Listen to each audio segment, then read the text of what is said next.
here. Beneath the wide. Gosh, are you ready to roll this song out yet? Dakota skies. When are we gonna break this to everybody? Where the submission time ended, so we can submit it now. I know we can. Well, we can just. We didn't do it before because it was AI. Yeah, it's true. That was part of it. It's true. We didn't want to go and muddy the actual competition. That's true. But we feel like we have a pretty good one. We do. It's what do we call it? Magic City. Magic City Anthem. Yeah.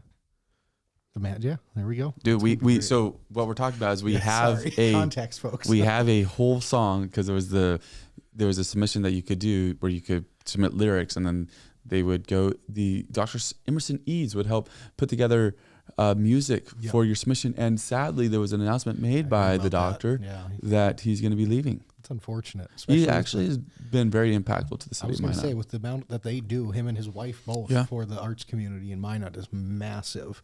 Like it will be a void that's missed with him, especially for sure in that community. Absolutely. You know what? I think there's others that have done it, so like don't allow me to get too focused, okay? But he is one of those people that made a huge impact to allow the effect of the university be felt in Minot. You know how sometimes like we have a university and it's like almost forgotten, you know? But we love Minot State University. It's not that. That's not a slam towards them. But there's not the integration between the community and Minot State, and he bridged that. He helped shed a light on not just the university, but a lot of the arts programs that went there, and he helped bring them out from the university and into the community as a whole. Right, being involved in the Minot Chamber Chorale as he was, Western Plains Opera, which is more university led, things like that. Definitely very impactful. You had a little bit of the clip playing. Oh man. We got to get this done. Well, worst case, I think we'll have Minot. Minot. Yeah. Worst case, I think we'll have this ready for our June debate. We're having a June debate. Didn't we announce it last week? Are you and I going to do it? I don't know yet. We haven't figured. We're going to debate each other. Yeah, me and you right now. Well, that's not June. It's May 13th. We're going to have a mayoral debate in June. Looking forward to this. Invites are out to all the candidates. Most of them have replied. So it's going to be happening on June 17th. Probably what we're looking at is doors open at 6 p.m. We'll have refreshments, hors d'oeuvres there. You can go talk with your friend. And we have a venue. Yeah, we do. It's finally official now. Go ahead, Jonathan. Where are we going to be at? We just got word from the Mouse River Players Theater Board that we can go ahead and use their in downtown Minot, their theater. And so that's going to be a lot of fun. Yeah, it's going to be great. Well, probably still a couple details we have to work out there, but it sounds like that's going to happen. Yeah. So that's pretty cool. And so June 17th, 6 p.m. That's when the doors open. 7 p.m. is when the debate will begin. Yep. And then we'll have it all wrapped by around 8:30, if all goes well.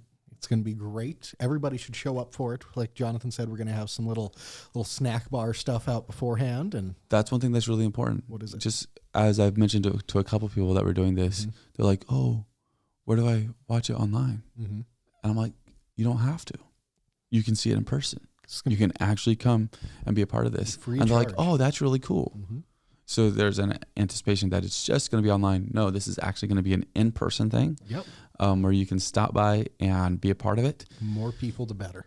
Oh yeah, absolutely. We got to create nerves for these candidates. Got to make some stakes on the table. Got to make it interesting a little bit. It's gonna be a good time, man. Genuinely, it will be a great time. I look forward to it. I can't wait for more details. What can you not wait for? Okay. More details to come out. I can't wait for it. Yeah, in general. Now that we have the venue confirmed, then we will be going and releasing a lot more details now.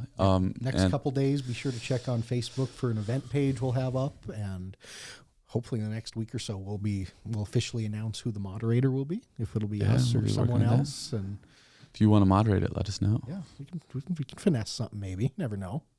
Yeah. But no, I look forward to it. Great things coming up this summer. It's just the two of us today. It is. It's third episode in a row. I know. Sorry, folks. We got to bring a guest on for you guys again. We do. Well, next Tuesday, we're a big day. Going to be having a special. Yeah. Back to back. Yeah, back to back. 9 a.m. We're going to have. Is that Jose Castaneda? at 10 a.m. Oh, he's at 10. Who's our 9 a.m.? I don't know. I forget. That's why I put the ball in your court. Well, I know we have someone set up for next Monday or next Tuesday at 9, and then I don't even know if we do have a guest at 9 a.m. I don't think we do. But we have Jose at 10. Yeah, but 9 a.m. we wanted to break down city council stuff, and so that's why we have Jose at 10. Yeah, because it's going to be big city council meeting next week. So we may still have somebody at 9 a.m., but we have not confirmed with anybody yet. So there you go. See, it's not my fault because I didn't know. It's because we didn't have anyone yet. That's fair. But we were going to have a guest today. There was a couple of people we were going to reach out to, and then Friday happened. And on Friday, there was an economic development review committee, and it was actually really interesting. It was. Got a little feisty. We were loving it. I was having a good time listening to it. Those are the best ones. They are. So before we'll break it down. They had a lot of things to talk about in there. What the Economic Development Review Committee is, just on the surface. Yeah, let us know. Yeah, last October, it was determined by City Council for them to go ahead and form this committee to help refine its recommendations for where the city should go forward, how they want to develop the economy in Minot. If there's recommendations on different projects they should fund, if there are some things that they should maybe take a step back away from, and I think have monthly meetings, and they are rolling strong now. They're finally starting to get to the end of where they have their draft of, it's effectively a bullet point draft of items that they're going to send back to City Council with their recommendations. They scheduled their next one for this coming Friday, and I believe that they're kind of at the point feeling like that one could be the last one. Maybe they need another one, but they might have one more afterwards to refine it. But it sounds like in the next meeting or two at the most, they'll probably be having their recommendations wrapped up. So very cool there. So it's been interesting, but one of the topics that come up in it, and I don't even know if we're ready to talk about everything that's going on with it yet, but we're diving in. One of the topics that have come up with it often, or maybe not often, but a couple times, and this last meeting there was a lot of focus put onto it, is childcare in Minot. What? It just keeps coming up. The state cares about it now. This is a situation, okay? And so I feel like there needs to be backstory on this, and we've talked to some people about this. We've also just commented on this ourselves. But obviously, Minot does not have enough childcare for the population that we have. Yeah. And it was mentioned in stats by Mark Lyman of the Chamber EDC that if we were serving about 50 to 60% of our community, that'd be optimal. That'd be really good. Actually, it's not optimal. That'd be really good. Yeah. You don't want to be 100% because that's just that would then be saturated. But you're looking at 50 to 60% of your community, then you're doing a great job. That's taken care of, basically. Again, like he was saying in the meeting, it's not like every single child is going to be, and every single family is going to seek external childcare. Right. Absolutely. So I believe, though, do you remember the percentage that he mentioned where we're at? It was below 20. I want to say it was around 10%. Yeah, it was very low for where we need to be. So where we'd prefer to be, maybe the better way to put it. Yeah. So there's this problem where not enough childcare, and it creates this loop that we've talked about before, where when you don't have enough childcare, then it puts pressure on, and this is the really important part in this story, I think, is it puts pressure on the workforce shortage. So if you have a childcare shortage, it may lead to a workforce shortage because people that are trying to get into the workforce don't have someone to take care of their kids. Yeah. Almost creates a little bit of a catch-22 in that sense. It does. Because a lot of this stems from, and Mark Lyman made a decent point, so much of this stems from the declining birth rate in America over the last 30 years. And we'll get into that more in depth in a minute, I think. But just on the surface of She's just going to throw that out there right there. Well, the tease for conversation we're going to have on it in a little bit. All right. But to continue with that, I mean, it's taking this already declining thing, and now you're having families that get together and have more kids, which is a great thing. However, with the workforce shortage, when you have a parent stay home, guess what? That's a person out of the workforce.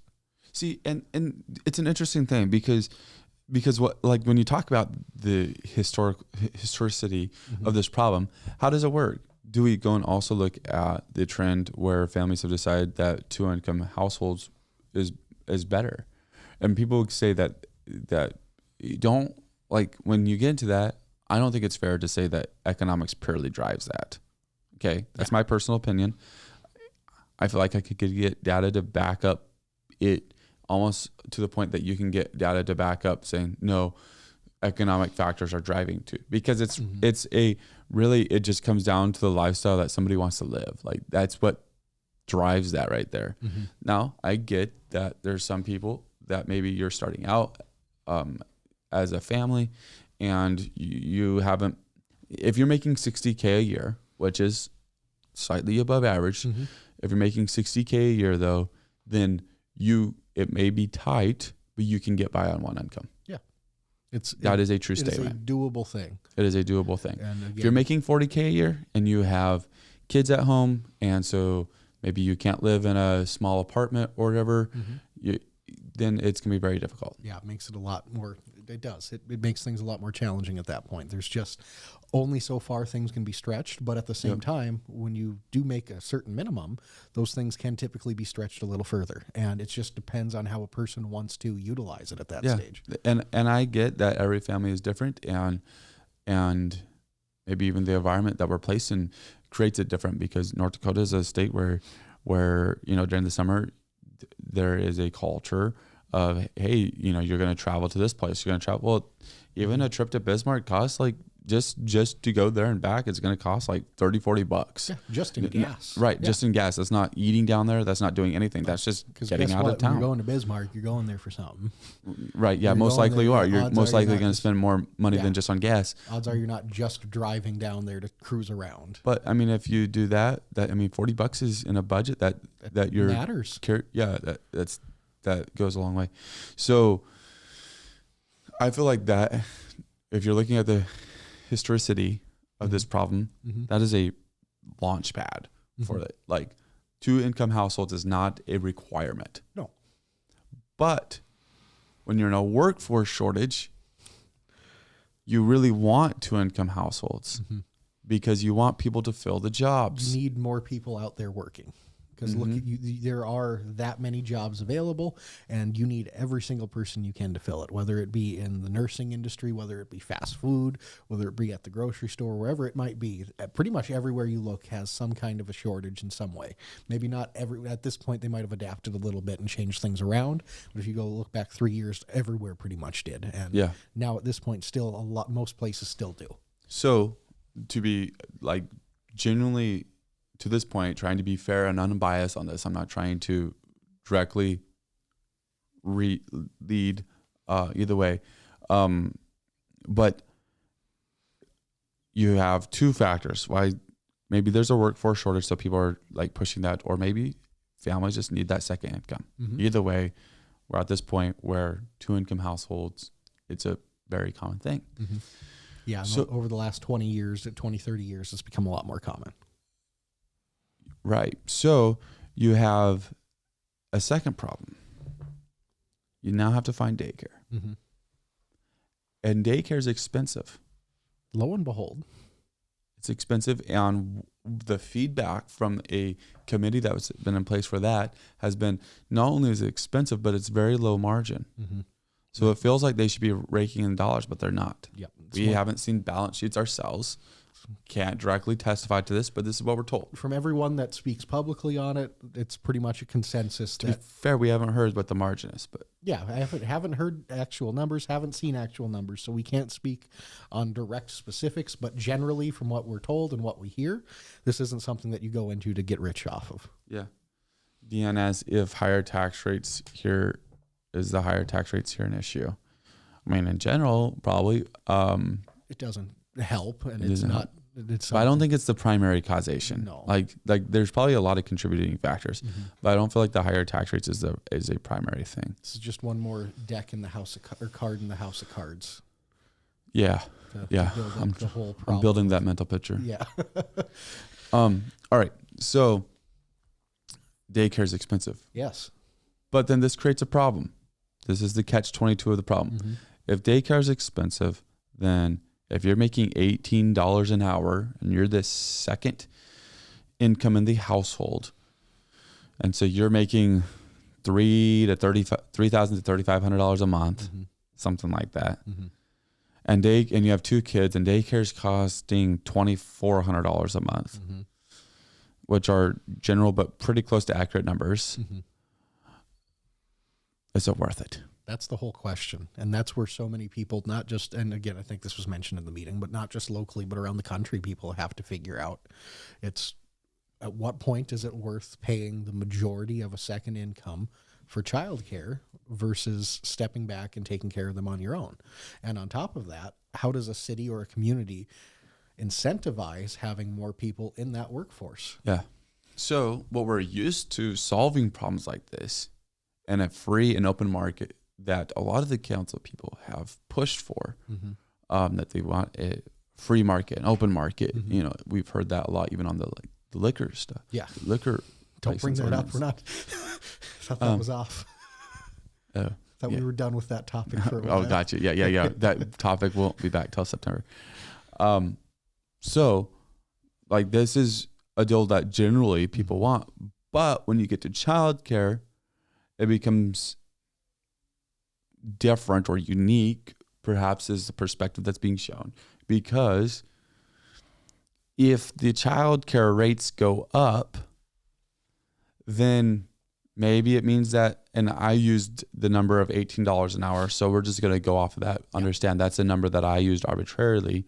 Maybe the number goes up to, if you're making $22 an hour, that's where it makes sense to have daycare, pay for daycare, because childcare. Because the point that was made by chair of this committee, Mike Blessum, and Alderman Mike Blessum, is that, you know, he runs an accounting firm, and so, you know, what they found is, like, typically if you have a very long wait list, you raise your rates.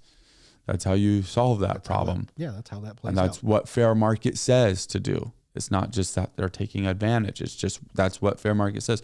Oh, wait, my prices are too low. I'm not your H&R Block where you're trying to go to the masses. Sure. But in this specific instance, if you're not making enough money, right, in theory, you're going to raise your rates. And you have a wait list, then go ahead and raise your rates. You're going to be fine. Yep. But for the daycare, childcare, that is not an option that's looked at. It's hard, especially with a lot of the context we've given for that to happen right now. Yeah. And it's not like it can't and it won't. However, it's not that it can't. Yeah. Because it could happen. It could. It could happen very easily. But if you see that happen, what's the backlash going to be? Is there going to be backlash? How about that? Maybe that's a better question. I think everyone gets aggravated. I mean, our first comment of the day is about higher tax rates. Like, that's like, nobody enjoys increases in pricing, right? But it's also part of the economy that we live in, 100%. Right? You gotta figure it out. The problem with it, though, and this is a true problem, and one caveat, one thing we haven't talked about that does matter, that plays huge into this conversation, is one parent households. That is a whole outlier that I can get behind addressing uniquely. On a separate issue, almost kind right. of like it's separate but linked kind of thing. Right. Although that's something else. So we're not on that right now. Yeah. It's a whole nother discussion. All right. But anyways, continuing down the path that we're going, why can't you raise rates? Tell me, why don't you? Why is that not a thing that can be done? I mean, why it is less likely to be done? Because obviously, like we said, it can be done. But why I think it's less likely, obviously, you're going to have some pushback, whether it be from the people that are there right there, or I think even worse, you're going to get some people on online public forums that start talking about it. So and in a place like Minot, that matters. Why is a solution? Okay, first off, like, those are minimal things. It is. Okay. And Okay. So, and there's a comment by Miranda Schiller with daycare families are on assistance programs, and those programs limit the amount that can be charged. which is a catch 22. I don't know what the data is on all that, but like with that stuff, that's like the government gets involved and then it messes everything up. Because like that's an example of it messing things up. A solution that I think is better than going and subsidizing I'm sorry for using the word subsidize.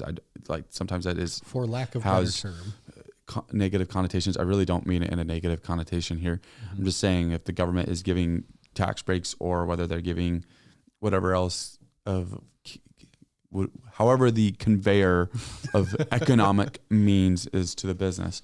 Why don't we look at better programs for the families then? Like that was before that comment was out, like that was, it makes more sense in my opinion to give it. And that's kind of what they did at the state level. Tried to find a kicker for that. I don't know that it's a lot of help, but it's a starting point. Seems like the best place for that to happen would be directly to the families where they can apply for it and they can get it and maybe reduce the limitations on that. And obviously some of these assistance programs are going to be coming at the federal level. So you're not going to have as much ability to get change there. But yeah. And with that point you made with what the state just did too, it was at the very end of the legislative session. I think this is one we skipped over last week when we were talking about some stuff, but they did create a new tax credit for North Dakota businesses that offer childcare. Offer childcare stipends to their employees. Right. Yep. So what it does is it allows those employers to write off 50% of their contributions or up to $1,000 per employee. So it could make a difference. I think on the surface it has a chance. Who knows how many people will. 1 month. Yeah. Is that monthly or annually? That's monthly. Okay, monthly. Yeah, monthly. Gotcha. Yep. Yeah, no, because it only applies to businesses that provide direct childcare stipends. Gotcha. And so that though, and I think some of the critics on that was saying a lot of businesses don't do this. I think though, with there being an opportunity for something, and it'd be interesting. Like I use the word interesting, but I would like to see actually this on paper, how this works. But if it's actually beneficial, I could see employers saying, yeah, we're going to pay you $25 an hour, but we also have a daycare stipend program where we actually help with that now. And it being something to get employees in, right? Yeah. It's an incentive at that stage. Yeah. Right. So interesting deal. So one of the things that well, first off, let's finish off this. We're jumping around. Sorry. We'll get back on topic. Is where under the current setup, where does the solution come from? Like in the current program, where does the solution come from? You have a couple, there's two big options that are pretty much being thrown around. One, you let the free market dictate, you let it try to solve itself, which who knows if it will at this point. And on the second, you try to have the government intervene, and whether it be via tax credits, subsidizations, or however it might be. Just a minute. Go ahead. You said free market. A fair point is the free market hasn't solved it. We have tried to let the free market solve it, and it hasn't solved it. You're very much right with that. You can argue that it's still a wait and see, but we've been waiting and seeing for 5 years now. And now there's a lot of attention getting drawn to it, so maybe something like that creates an impact on it. But generally speaking, free market hasn't solved it. No. And so then you have the government intervention side of it, where they can be loose-handed, where they just kind of offer a little bit of a tax incentive or tax credit to a company to a childcare company, or they can fully go and offer direct subsidies to families that are seeking childcare. There's a few different options with how the government could actually intervene in that manner. Obviously, they have what they're doing at the state level with the childcare matching program, and there's a few different ways they could go about it, and I think that's so much where we're at right now, because the free market, like you said, it hasn't done the job yet. Maybe, again, who knows with the free market, and it's always a shot in the dark with that. But as of this point, it hasn't worked yet. So one deal, if this is a workforce shortage problem, then I guess this is hard because I understand that like the people that work in economic development are faced with two things, but it seems like I would like to see the workforce take care of it a little bit then. Like the workforce is now trying to pull not the workforce, but the employers in town are trying to pull to income or create households that have two incomes.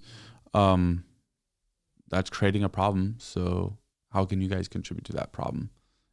Like that's directly at the source. So then you'd be looking at either offering a stipend, which may not help if you have a shortage of daycares, or openings. Direct wage increases. That's such a specific case by case basis. Either way, that's kind of solving the same thing. The other deal though would be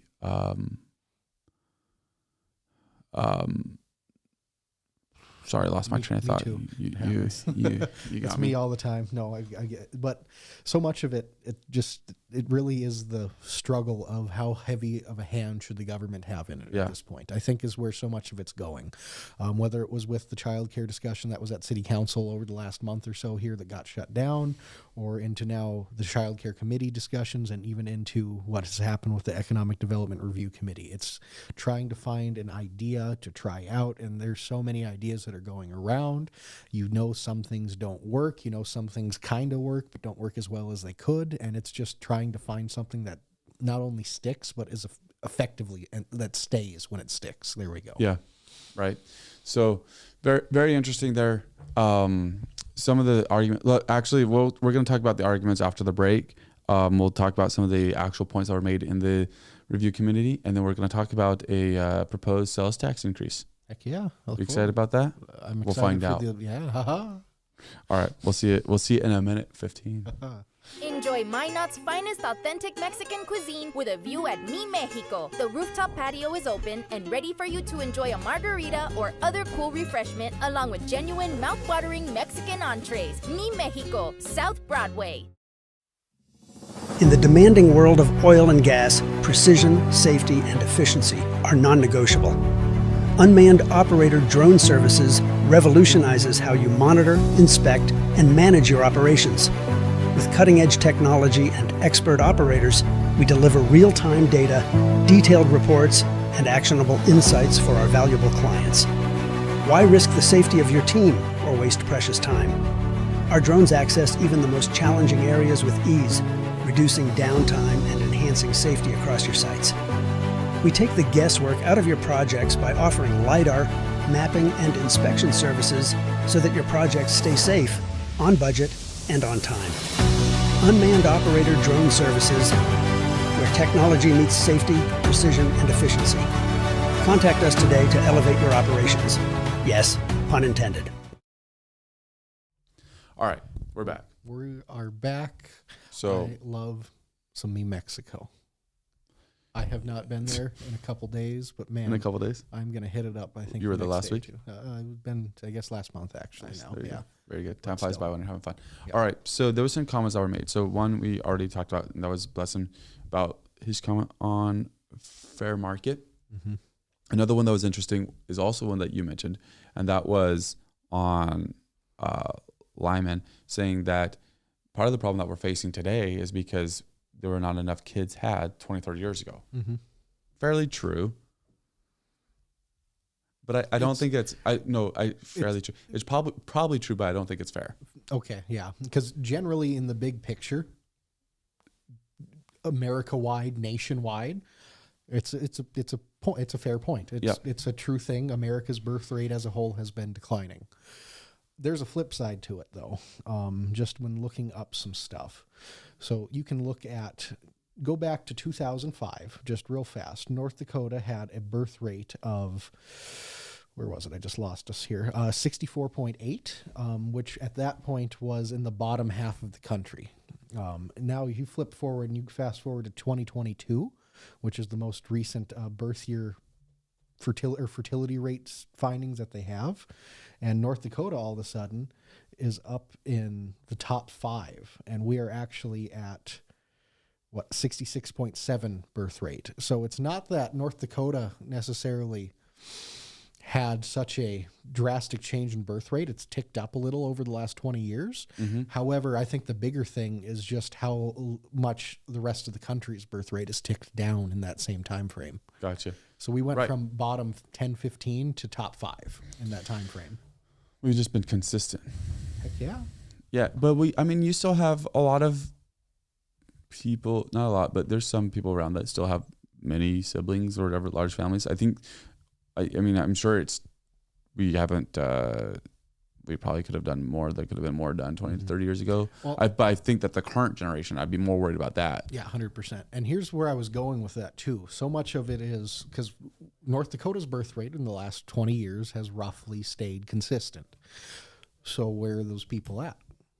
Right. And this is the point that we were making as we were talking about today, is the problem isn't, I don't see the problem, and they have numbers, but just based off of the stats that we're able to find, I don't see the problem being so much that we didn't have enough kids 20, 30 years ago, is that we have to, if we're going to look at those data points as being driving factors for workforce shortages, that we have to do a better job of keeping our kids in locally. Yeah. No, I think retention is even big, especially right now with how everything's going. Retention, I think, that should be the key thing for everyone. And that's been a huge topic. Like we're not making groundbreaking stuff. That's been a huge topic. But if we're going to look at just in the 20 to 30 years ago, we didn't have enough kids, then we have to look at retention. Yeah. Because we do not retain. No, and not nearly as many as we should, especially. You say as you should. We hear a lot in our podcast, though, when we do one-on-ones of people that leave and come back. Yeah. Like there is a pull that Minot has, but it's keeping them right away because we could use, I just saw an ad today by an oil field company saying, we're willing to pay you $80K out of high school. Yeah. We'll train you. Yeah. Like that's an incredible opportunity. Obviously you have to work in the oil field, but you're thinking about it monetary right now. You're like, you never know how things are going, but economy, man. But no, for real, it's an incredible opportunity for people to have that kind of a job coming right out of high school rather than having to go. Yeah. Like that's the amount of money you would be in debt after 4 years of university is what you make in a year effectively doing this job. I love how you call it university. I know it's a very that's feels like you're from England. I know, or like Canada or something. Okay. Yeah, anyways, diverge. Yeah. I digress from that. I divert and digress. Back to the main point. North Dakota again. It's keeping people our age here. So like just me specifically, my main friend group, people that I hung out with right out. Even better. And after like a couple years after high school, moved out, had an apartment. There was 5 of us living together. Yikes! In Fargo, you couldn't do that. Yeah, this is true. Why not? You can. I promise we were all on the lease. So there was 5 of us in the apartment. Of us 5, there is only one of us that's still in Minot. Wow. It's me. Yeah. 2 are in Fargo, and then the other one's in Missouri and one's in Florida. Gotcha. So Gotcha. Obviously, that's a very incredibly specific thing, but it shows a very real thing. It shows a general picture, though. How many other situations like that have existed? How many people go and leave Minot, Surrey, Burlington after high school, go to NDSU, UND, or out of state college, and then they continue from there instead of coming back to home? Yeah, and I think that's a big statewide thing too, especially in a lot of more rural communities, like not just Minot, but you go and look you look north, you look at Antler, Sherwood, Mohall, places like that. Yeah. And how many people that grow up there, if they don't become farmers, do they stick around? Right. It's a thing. As you go west, perhaps a little bit if they get involved in the oil field. Yeah. But beyond that, no. It's not a very common thing. And now it circles all the way back to how do we fix that? How do we incentivize keeping people? But then on the other hand, how do you like we always talk about fixing things. The other thing is, at what point do you accept reality and how do you adapt? Yeah. Like that's also a secondary conversation that must be had alongside those. It's because, it's so much akin to the liquor license stuff. Should it be the way it is? Maybe not, but it is the way it is. And we have to deal with it. Yeah. How the reality. So how do we today. adapt? And how do we adapt at this point? How do we make it to not just cycle in the retention of people, but also back to the childcare thing? How do we find a commonality and a common bridge between these things? And it goes to a point, I think it was Mark Lyman made at that meeting on Friday. Whoever solves this question first in the country is going to be a rich person, to paraphrase. Because it is not an isolated situation to Minot. No, not at all. It's a statewide, and it is largely a nationwide issue at this point. And but I'm curious, the though. Childcare part especially. Yeah, childcare. Yeah. I'm still curious, though, to go and look at the increase in jobs too. Mm-hmm. And it's so tied together because, like, literally when you go and you say maybe we need to stop, like that's a huge number that people track as far as like how well your economy is doing and things like that. So you can't just try to say that. Yeah. There's so many factors that go into that. Yeah. Right. So that's not the like, and you'd have to look at the net jobs gained or whatever, because jobs are also being lost. But I think that the birth rate is more of an effect outside of North Dakota, for sure. Mm-hmm. You also make a good point, though, with the amount of people that immigrate into North Dakota. Mm-hmm. And so that does affect us there. It does. And there's two sides to it. You have the people that leave, but then you have, in Minot, this is more of a Minot specific one, you have how many people that come up for the military. Mm-hmm. And then that's just a cycling of people coming in and out, but you always get those few that always stick around. Yeah. And that's a consistent thing, and hopefully their families will continue to stay, but that's always a source of people. That's always a source of new people coming to the area. Yeah. And whether they stay or not is a different question. And obviously if they're in the military and they get PCS'd out to a different base, we can't do anything about that. But if they decide to retire from Minot, how do we keep them in Minot as well? There's a guy I know that's in the National Guard who has been working in Minot for years, but he is retiring this summer and he's moving to West Fargo. He has a house down there that he bought and he's getting ready, and it's just part of the routine. Yeah, it stinks that you lose people. Like, I understand when people move to Arizona or Florida or Texas or whatever it is. Like, it's just a completely different environment. Yeah. But to lose somebody in the state, that's a whole different conversation at that point. Because again, like you were saying, if they move out of state, they go back home. What can you do about that? But if you have someone that retires from the military and then stays in state but doesn't stay in Minot, it's specifically, it's something that's hard to address, but generally that's something that we could address as a big picture thing. Baby boomers are also retiring, and that has caused a strain on the workforce. It has. Yeah, undoubtedly so there. Yep. I mean, baby boomers were the biggest generation in the U.S.'s history. I mean, there were more people born from 1946 to 1965 than at any other 20-year point in U.S. history. I mean, it shows that we were able to build such a massive global economy on their backs for a large portion of time, and now it's having to transition away from that, and we're dealing with that. But how does that affect Minot?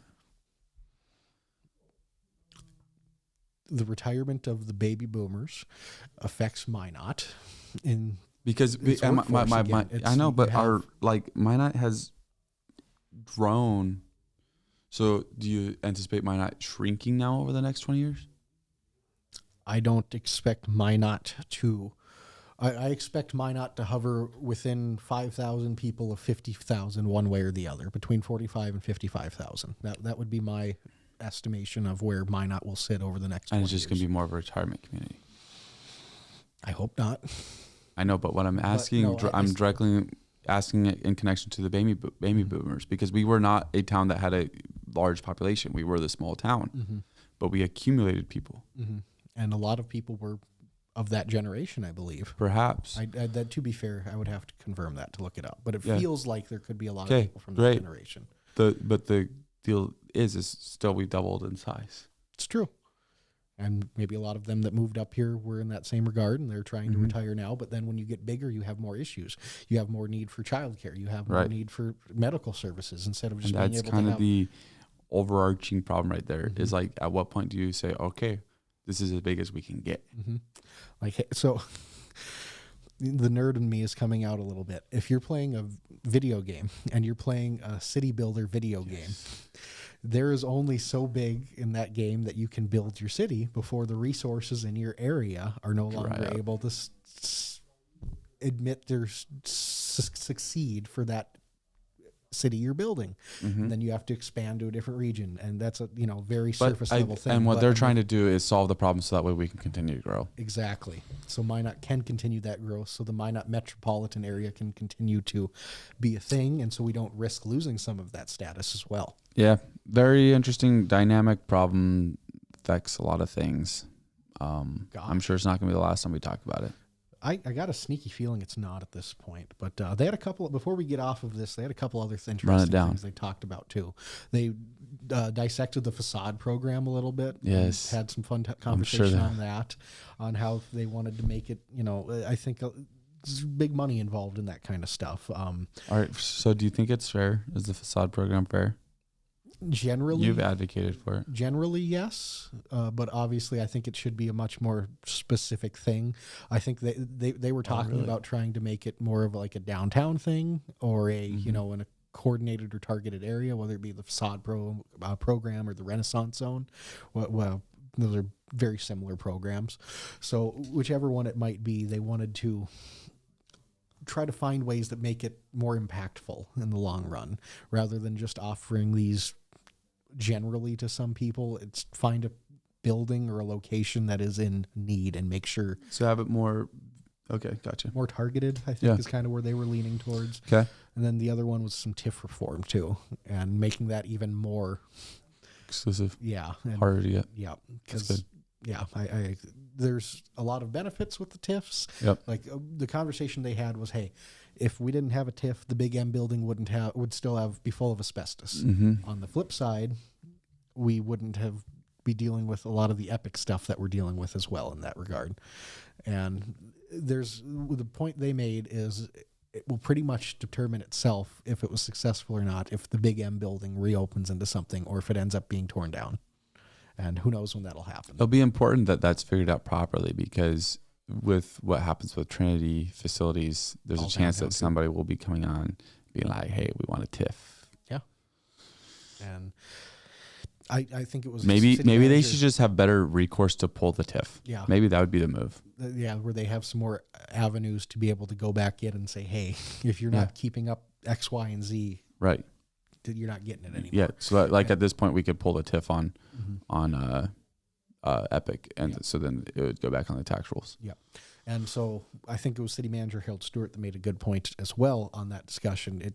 It's roughly like this now, but I think how it's is supposed to be is that this is a coupon for your taxes, more or less, rather than just getting a set thing to come off. This is like, hey, if you meet these requirements, we're going to eventually give you a coupon to try to take some off the top. Yep. And I think that was a good point and a good reference stage for it too.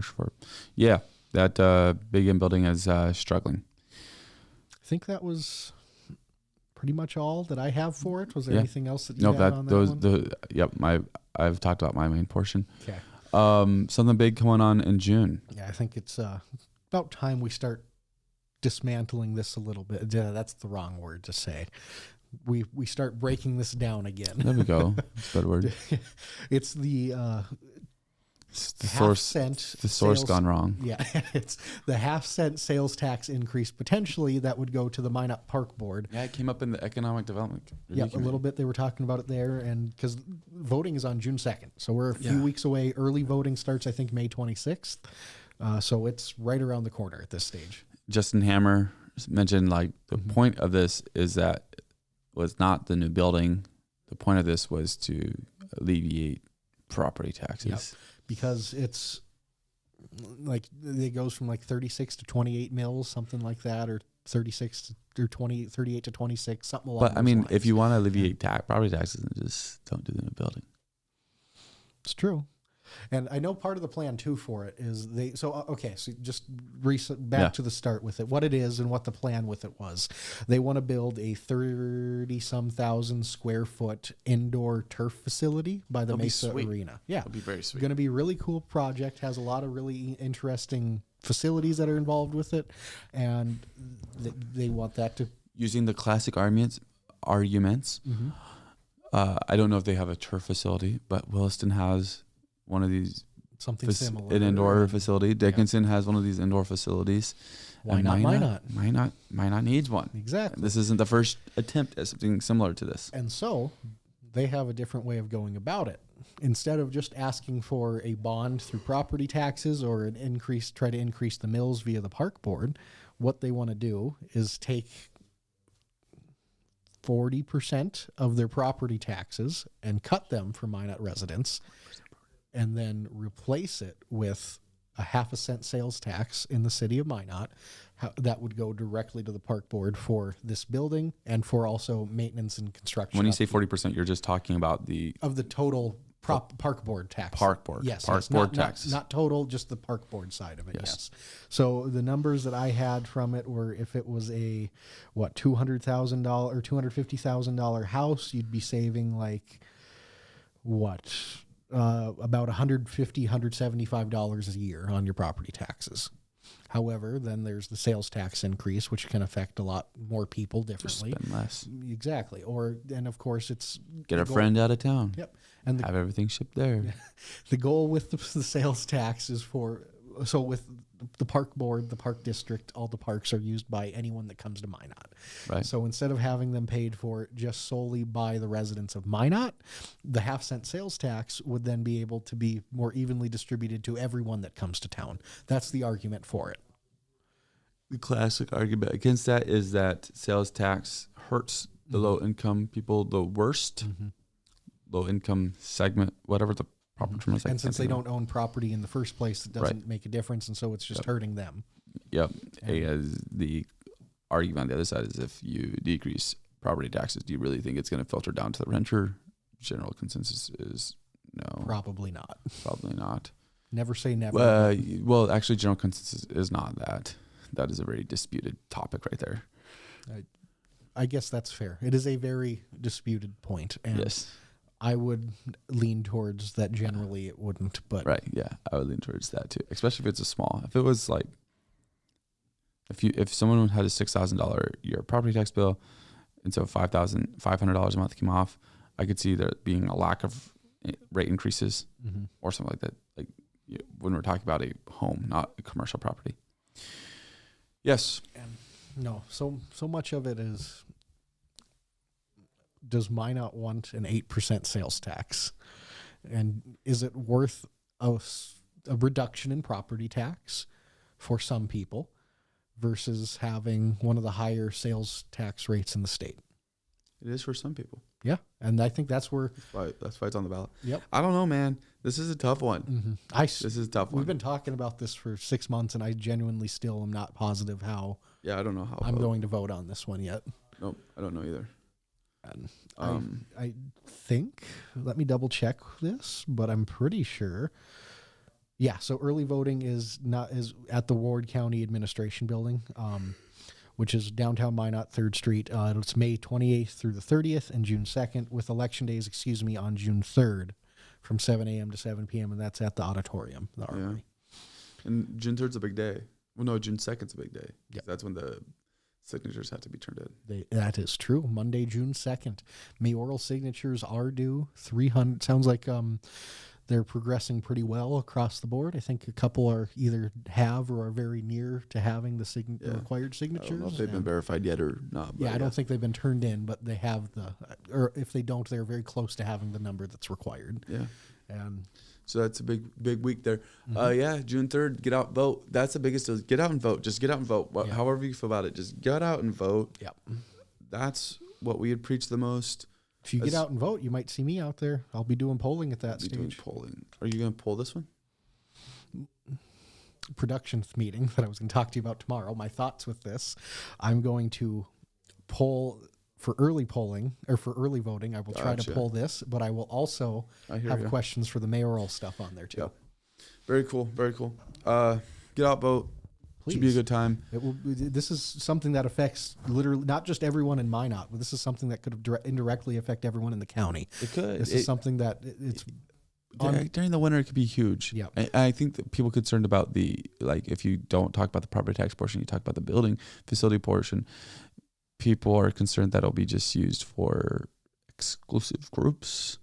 That's an argument. That's a feeling across the board in Minot. I don't think that's targeted at the Minot Park District. That's something that. Which is interesting because there's very, very much varying views on the Minot Park District itself that have come out, not across the community, that's come out from boards in Minot. Mm-hmm. So like city council, and there's another one I can't remember where, and people are like, dude, we have a great park district. Yeah. And then other people are like, we have terrible parks. This place is awful. I hate them. And these people. Yeah, we got to get better. Yeah. But that's the thing, because you're right with that. There are two like completely differing viewpoints on how the Minot Park District is. Yeah, and that's not shots at leadership. That's just like that's something that you will hear if you talk to people, if you look at forums online, if you listen to some different committees and board meetings. That is something that you will hear across the board. Yeah, and it's not a lot of in between. It's either we love them or we need to get better. Terrible. Yeah, it's interesting. No, it is though, and this is akin to from a few years back when the Minot North School was on the ballot, and we only got a few thousand people to show up to vote for it. And we got a new school. And we did. And I really hope that a few people more than that, will come out for this one. Obviously, I want to see all of the people out to vote for the mayor election in August, but this is something that will affect us arguably just as much, at least in the near short term. Sorry. Future. Yeah, no, this is, I would say this has a greater impact on Minot than the mayoral election. I think that's probably simply fair. Because the mayoral election is only for 10 months. Yeah. Because that's what I was just going to ask you as a follow-up. I was going to be rank importance between this June election for the sales tax, this August's mayoral race, and then next June's mayoral race. Oh, that one's important. Yeah, that's a 4-year full race, full term thing, and that's primaries and city council votes then as well. So you have a lot more things impacted then. But I think in the short term for this year alone, I think this one at the beginning of June holds more direct and long-term impact than what the mayoral race does in August. Yeah, for sure. Interesting. Well, look forward to it. I do. I look forward to it. I'll be out to vote. I vote early all the time. Yeah. Do you vote early or do you vote day of? I think you barely voted early this last time. I think it just depends on what's going on in my life. That's reasonable, my guy. That's fair. All right. That's all I got. It's a wrap. I think we're good to go. Thanks for watching this episode of Minot Talk. We'll be back Thursday, 9 a.m. Maybe even have a guest with us. We'll try to have a guest. Thanks, talk about some state things. And then next Tuesday, going to be talking about state stuff with a local senator. Local state rep, going to be fun, or state senator even, actually, is more specific there. Going to be a great conversation. We'll break down city council and then have Jose on to really kind of dive into what his freshman year in the legislature was like. Absolutely. Next year, he'll be a senior member. People start not being able to run again. I know. It's crazy. Time flies when you're having fun there, huh? It does. So, all right. Sounds good. Thanks for watching this episode. Be sure to like. Be sure to subscribe. Be sure to become part of the decoding community. Be sure to show up on June 17th for a mayoral debate. Thanks for watching. Have a great day.